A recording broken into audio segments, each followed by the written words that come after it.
Nós vamos continuar em Brasília, mas agora ao vivo com a Luciana Verdolim, às 9h39, para saber qual é o amparo que essa ideia de alteração na meta fiscal para o ano que vem terá, por exemplo, na discussão da Lei de Diretrizes Orçamentárias, Luciana Verdolim. Aquela lei, né, Colombo, que está super atrasado, o prazo já acabou faz tempo, devia ter sido aprovado em julho, né, o texto da Lei de Diretrizes Orçamentárias, que é como se fosse um pré-orçamento geral da União. A expectativa é de votar na semana que vem, por volta do dia 6 agora de novembro, mas o relator da LDO, o deputado Danilo Forte, está levantando até um questionamento, porque, segundo ele, não dá para se falar em definir questões relacionadas ao orçamento sem saber se vai ter ou não meta de déficit zero no ano que vem, do rombo nas contas públicas. Ele fez, inclusive, uma publicação nas redes sociais que a gente tem aí, diz o seguinte: a prioridade agora é dar início à discussão formal da LDO com a votação do relatório preliminar.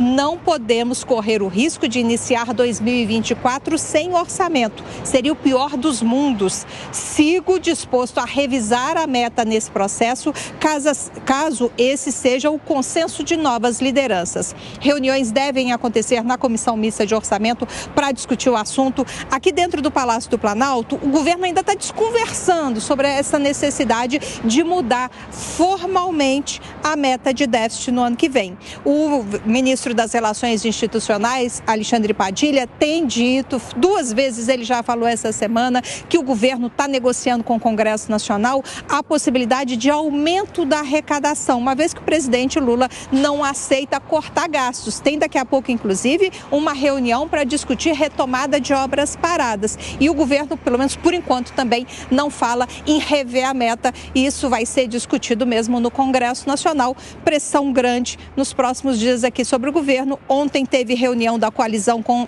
lideranças da Câmara e nessa semana que vem, o presidente Lula vai receber lideranças no Senado exatamente para discutir, para pedir a votação das propostas prioritárias lá no Congresso, principalmente da área econômica. Luciana Verdolim, ao vivo, direto do Palácio do Planalto.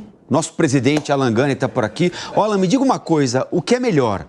Colocar no orçamento que vai haver um déficit de meio e trabalhar com esse meio, ou 0,25 e trabalhar com esse 0,25, ou colocar no orçamento o déficit zero sabendo que não vai chegar lá? Uma bela pergunta que você fez. Por isso que eu te chamei de... Eu acho que é melhor a transparência nesse caso, já sinalizar que o déficit vai ter um déficit de 0,5%, né? Lógico que no mundo ideal seria a zeragem das contas públicas, ou seja, né, acabar com esse déficit primário, que significa a arrecadação ser igual ao gasto, excluindo as despesas com juros. Isso seria o mundo ideal, era o que o ministro Fernando Haddad vinha perseguindo, o mercado estava comprando essa ideia, mas aí veio essa declaração do presidente Lula e uma declaração, para falar a verdade, que foi muito sincera. Olha, não vamos conseguir atingir a zeragem das contas públicas, vai ter déficit primário. É claro que o mercado reagiu mal, mas assim, o mercado já esperava isso. Então, acho que é melhor agora ser transparente, trabalha-se com uma meta, né, infelizmente, de déficit primário aí no campo negativo, e o governo ele precisa fazer a sua lição de casa daqui para frente e tentar reduzir o gasto público. Caso contrário, Colombo, o que vai acontecer? O endividamento do Brasil vai aumentar, porque quando há déficit, as contas não estão fechando. Se aumenta o endividamento, aumenta o risco. Se aumenta o risco, aumenta a taxa de juros. Se aumenta a taxa de juros, penaliza a atividade econômica, penaliza a renda e o emprego. Mas o ministro da Fazenda, Fernando Haddad, não é Cláudio Dantas, parece estar indo num outro sentido desse indicado aqui pelo Alan Gani, que não é o de cortar a despesa, né? Mas de restabelecer a malha tributária, que ele diz foi esgarçada ao longo dos últimos anos. Inclusive, recentemente, ele fez questão de publicar quais eram empresas mais beneficiadas com isenções tributárias na avaliação dele, indevidas, legais, mas indevidas. Então, ele está trabalhando para restabelecer isso que ele considera, e essa é a tese dele, não estou dizendo que está certo ou errado, restabelecer a malha tributária ao invés de caminhar no sentido de cortar gasto, que o presidente Lula não quer. Gasto, muito menos investimento para o ano que vem.